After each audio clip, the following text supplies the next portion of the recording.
Yo, what's good? So, sa inyo mga farmers, so nandito tayo sa ating mini mushroom production natin. Is mag-harvest pala tayo dito. Ang pangalan ko pala is Jun Darrell B. Caballard. Dito lang sa Purok Uno, Calawalisya. Then, agriculture student pala ako ng ICU ang Adanan. So, dito tayo punta tayo sa 2 weeks natin na itong bed natin. Then, pakonti-konti na yung tubo kasi nag-harvest na tayo ng ilang beses dito. So, tansya ko dito, pang 7 harvest ko na to. Yan. Cool. Yan ang meron na siyang, ano, yung mushroom. Kukunin natin.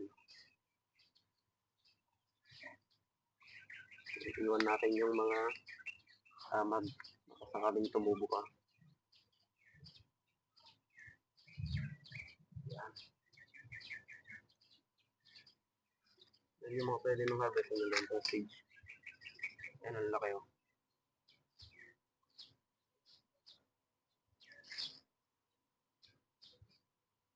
Madami yan. Then, yung mga nalate, gagawin natin binhi kapag so, dito sa part na to, walang tumubo. Ibalik lang natin yung supot para ma-maintain pa rin yung init dun sa loob. Yun yung moisture.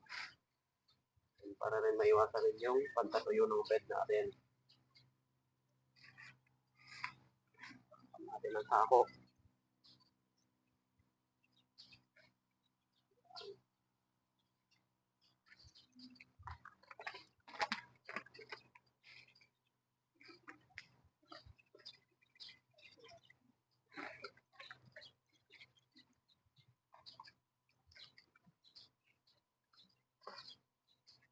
And sunod, punta tayo sa ating isang bed natin.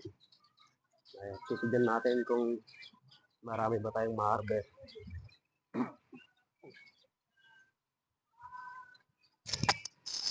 So, pasensya at madumi.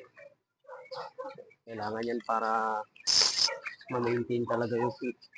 Ito pala yung mini one. Ano tawag dito, Darrell? Exhibition? Ano tawag? Uy, kita ko no. Ito, to. Kita ko na agad, oh. Mushroom, oh. Solid, oh. Dami. So, yan. Open natin, mga farmer. Yun. Sana natin ang buo kasi mag-harvest tayo.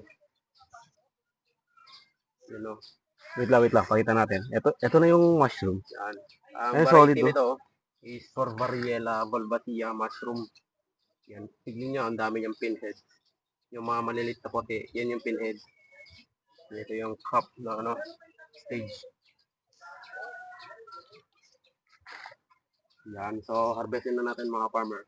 Kasi kung kinabukasan pa tayo mag-harvest, posibleng malusaw na tong ating mushroom. Yan, habang maga pa lang na ganito pa lang yung stage niya. Harvestin na natin. Para di sayang. Yan. Makakailang kilo kaya tayo ngayon dito. Nung umaga, nag-harvest ako. Naka 1/2 akong kilo. No, nabutol. Talagang babaunin mo talaga yung kamay mo para makuha.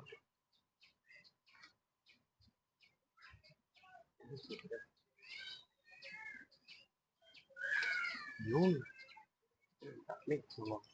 Sira-sira na. Yun yung iiwasan kapag nag-harvest masira. Kasi papangit yung quality niya.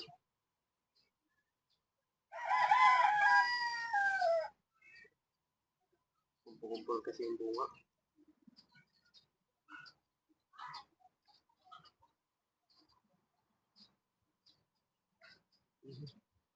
Quality na naman. So kapag ganitong stage, ina-harvest na yan. Kasi kinabukasan, wala na tayong ma-harvest. Matutuyo na yung kabuti.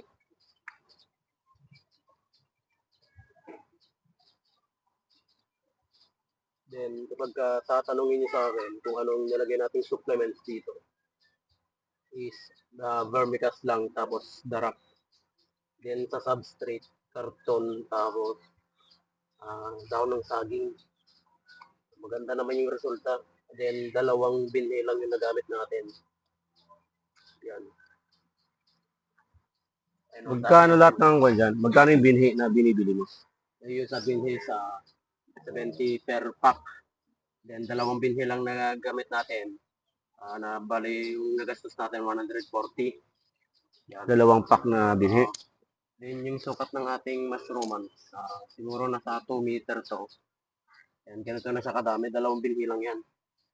Yung nagamit natin. So, pwede malaman kung anong ginawa mo rito? Mukhang dahon ba ng saging to? Ito. Dahon ng saging. Dahon ng saging tapos hinimay-himay lang eh. Ginabad natin yan sa tubig ng magdamag 12 hours.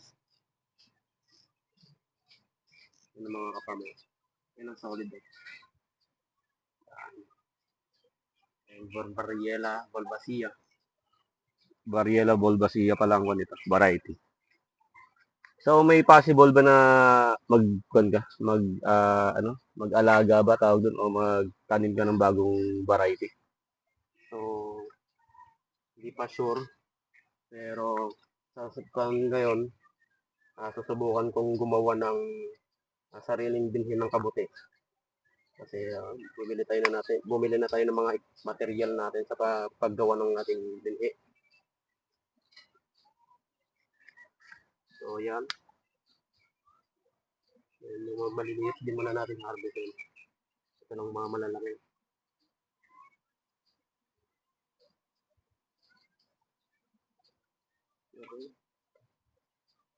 Dami ito. Meron pa rito. Marami pa yan, mga farmer. Yung pa sa likod oh. Sa likod, dyan sa gilid. Gilid niyo. So, yung beddings, sa bedding ba? Beddings na dyan. Yung beddings niya, isa, mini lang to. Dalawa. So, wait lang, pakita ko. So, yung nasa beddings niya, yun, isa. Yung pinagkukuhanan niya ngayon. Dalawa. Ganito lang, simple lang oh. Dalawa. Tatlo. Incubate lang. Tapos, pangatlo yun. Pang-apat pala, sorry. Yan, dito lang oh. Simple lang oh. Dito lang siya sa ilalim. Yan, dito lang siya sa ilalim ng wall. Alright. Yan, dito lang sa ilalim ng puno ng guyabano. Mga farmer. Dami oh. Marami pa talaga siya. Eto Daryl, kun ba to? Pwede na ba ma-harvest to? Hindi pa pwede. Pag ganyan kalit? Dapat malaki siya. Then yung parang itong kwan niya. Ito ba yung kwan, yung ginagamit dito sa pizza? Hindi. Hindi ba yan? Anong variety yan? Ibang variety ulit yun? Walang ganito sa Pilipino. Hindi ko lang alam sa mga grower natin ng mushroom din sa Pilipino. Alright. Ayan, tinakpan na ulit. Then, dito tayo sa kabilang side. Tatakpan mo ulit tapos incubate mo ulit. Diba? So, bukas, may possible na meron na naman tutubo. Ito, yung kanina, ito yung malilit kanina na nakita natin. Lalaki na yun. Kinabukasan. Kinabukasan pala, lalaki na. Alright. Sa kabila. Ang kabila, dito? Yes. Side by side kasi yung paglagay natin ng bihi. Side lang, hindi pwede sa gitna. Yun yung ginagawa ng iba, sa gitna sila naglalagay. Pero soon kapag nagawa tayo. Yung napapansin nyo talagang backyard gardening lang talaga to. Yes. Backyard gardening. So yung ginagawa ko ngayon. Patingnan mo na yung unang harvest mo.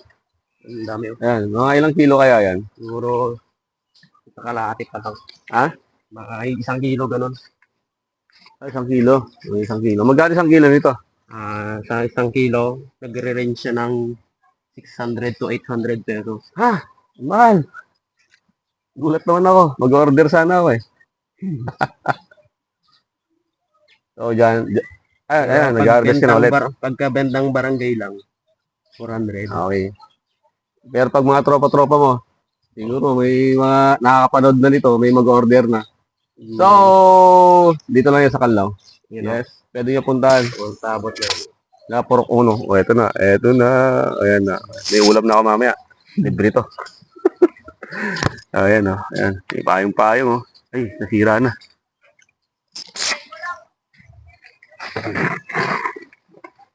Yan, Alright. tayo. Ito na, binuksan na yung kabila. Binuksan na. Binuksan na. Ay, nakulit. Fragile na siya. Ayun o. Meron dito. Ayun. Ayun. Pero makikita nyo talaga maraming ano yan, pinheads. Pinhead, yun yung may... Ayun, kabuti nga. Ito, pinheads yan. Yan. Oo. Yan yung mga yung maliliit. Yung pinheads.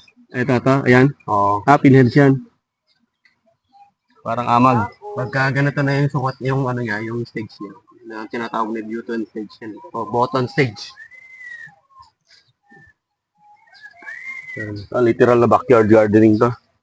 Kamali natin at hindi natin makita yung pinipitas natin. Ito, nakakon lang siya. Nakakapit lang sa ako, no? Oo.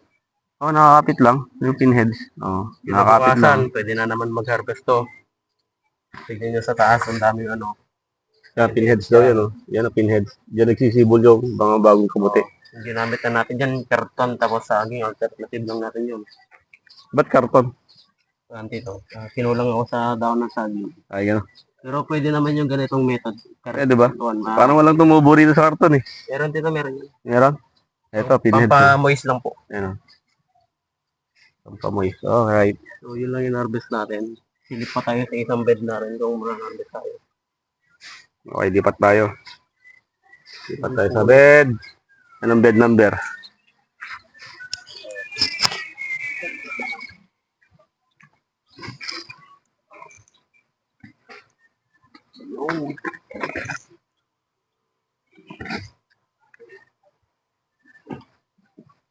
Okay, lipat tayo. Ano yung nakuha kanina?